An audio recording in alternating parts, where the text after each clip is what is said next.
IPL start होने वाला है, लेकिन उससे पहले एक केस आई थिंक हर दफा कुछ ना कुछ होता है आई थिंक। और अभी एक दो केसेस हुए हैं, जिस तरह हैरी ब्रूक की अगर बात करें तो हैरी ब्रूक को 2 साल के लिए बैन कर दिया गया है। उन्होंने आई थिंक कोई रीजन बताया कि इस साल वो आईपीएल नहीं खेल सकेंगे। उनके पर्सनल आई थिंक कुछ इश्यूज भी उन्होंने बताए हैं, और उसके अलावा उनकी अपनी क्रिकेट भी है शायद, may be. But I think इसके दौरान तो कोई क्रिकेट होती नहीं है, लेकिन मे बी शायद उनकी कोई सीरीज हो। और बट आई थिंक मैं इसमें बात करना चाहता हूँ कि ये पॉलिसी कैसी है। इसके बारे में काफी देर से बात हो रही थी, टीम ओनर्स कर रहे थे कि यार ऐसा कुछ करना चाहिए हमें, ताकि प्लेयर्स की तरफ से ना हमें कुछ सिक्योरिटी मिले कि हम इतने पैसे देते हैं, हर तरह की सहूलियात देते हैं, तो आई थिंक प्लेयर्स की तरफ से भी कुछ सिक्योरिटी हमें होनी चाहिए। क्योंकि पिछली दफा भी आई थिंक कुछ प्लेयर्स कैसे हुआ था, जिस तरह मैक्सवेल ने पिछली दफा आई थिंक मना कर दिया था, मैं नहीं खेलूंगा, मैं मेंटली तौर पर रेडी नहीं हूँ, सो आई थिंक मुझे टाइम चाहिए थोड़ा सा, तो उसने छोड़ दिया था। इस दफा भी हैरी ब्रूक ने ये की है, और कुछ प्लेयर्स की बात की भी जा रही है इंग्लैंड की। अब कई लोग ना, मैंने देखा कि इसको ना उस चीज से भी जोड़ रहे हैं कि काफी गोरी टीमों ने ये बात की है कि यार इंडिया को एडवांटेज था चैंपियंस ट्रॉफी में, उससे भी आई थिंक इसे कनेक्ट कर रहे हैं। बट मैं उस तरफ तो बिल्कुल नहीं जाऊंगा कि वो एक वजह हो सकती है। देखें, अगर आपने उसमें बात करनी थी ना ये जितने गोरे हैं, तो भाई आपने पहले पाकिस्तान को सपोर्ट क्यों नहीं किया? फिर जब पाकिस्तान ये बात कर रहा था कि यार आप सब कुछ पाकिस्तान में होना चाहिए, आप उस वक्त सपोर्ट करते खड़े हो जाते। उस वक्त आप अब हुआ ये असल में कि इंडिया की टीम बेहतरीन थी, और उन्होंने जब वो जीती है वो चैंपियंस ट्रॉफी, तो अब इनकी मतलब इनकी जुबानें चल रही हैं, तो इनको पहले ये बातें करनी चाहिए थी। बहुत से बोर्ड्स ने की है ये बातें, बहुत से प्लेयर्स ये कर रहे हैं ये बातें। आप कोई फायदा नहीं है, आप कुछ हो भी नहीं सकता, और तुम लोग भी कुछ कर ही नहीं सकते, तुम लोग पहले तो खड़े हुए नहीं। सो आई थिंक इस पे तो मैं बिल्कुल नहीं जाऊंगा, लेकिन इस पॉलिसी की अगर स्पेशली बात करें तो मुझे लगता है कि ऐसा कुछ होना तो चाहिए। कि जाहिर बात है कि अगर आप कोई भी इंस्टीट्यूशन, अगर कुछ ऐसा कोई भी ऑर्गेनाइजेशन अगर करती है ना किसी के लिए कुछ, तो वो उनसे वापस चाहती है कि यार कम से कम हमें लॉयल्टी मिले किसी तरह से, और ताकि हम अपना काम ठीक तरीके से कर सकें। अब उनके मतलब हैरी ब्रूक चला गया तो यार he is a good player.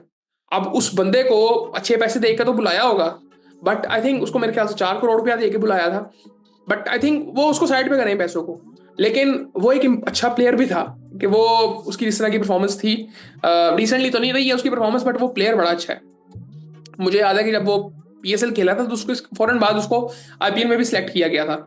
So I think ये थोड़ा सा देखना चाहिए, प्लेयर्स को भी देखना चाहिए। बट आई थिंक मैं इस पॉलिसी को सपोर्ट करता हूँ, क्योंकि एक ही केस हुआ है पाकिस्तान में भी अब, कि कॉर्बिन बॉश साहब गए हैं जी आईपीएल में।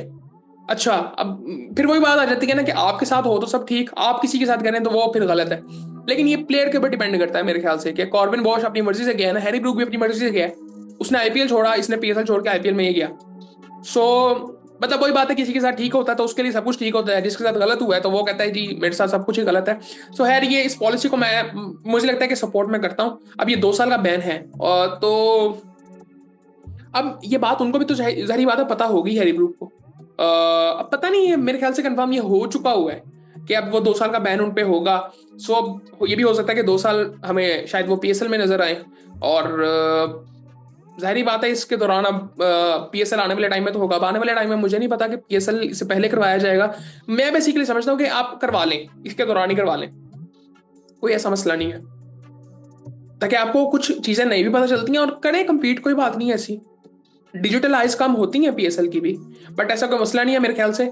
और इस पोजीशन में आई थिंक मुझे लगता है कि ठीक है, ये चीज़ करनी चाहिए। और ये काफ़ी बातें हो रही थी पिछले साल से, टीम ओनर्स भी चाह रहे थे कि ऐसा कुछ करना चाहिए प्लेयर्स के, मतलब उनके मतलब ये पॉलिसी बनानी चाहिए प्लेयर्स के लिए, ताकि हमें उनकी तरफ से भी लॉयल्टी मिल सके।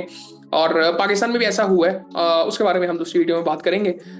लेकिन आई थिंक अब देखते हैं कि आगे क्या होता है, क्योंकि काफ़ी इंडियन इंग्लैंड के जो प्लेयर्स हैं उनके बारे में बात की जा रही है। जैकब बैथल के बारे में मैं सुन रहा था कि उनका भी कोई इशू चल रहा है, या मे भी पता नहीं इंग्लैंड के कुछ प्लेयर्स का चल रहा है इशू।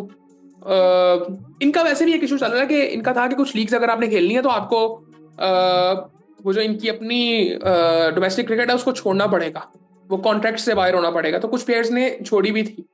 सो बाकी आई थिंक ये चीज़ें चल रही हैं। आप बताएं, आप इस बारे में क्या सोचते हैं कि क्या प्लेयर्स के साथ ये चीज़ें करनी चाहिए? और मेरे ख्याल से ठीक है, लेकिन कई दफा आई थिंक पर्सनल रीजन भी हो सकता है। हाँ, ये उन्होंने कहा है कि अगर आप पहले नहीं आते, अगर आप अप्लाई करके बाद में ना करते हो तो फिर ये चीज़ें होंगी, जो कि आई थिंक जस्टिफाई करती हैं इस चीज़ को कि होनी चाहिए। बाकी आप लोग भी अपनी राय दो, आप क्या समझते हो कि ये चीज़ें होनी चाहिए कि नहीं होनी चाहिए?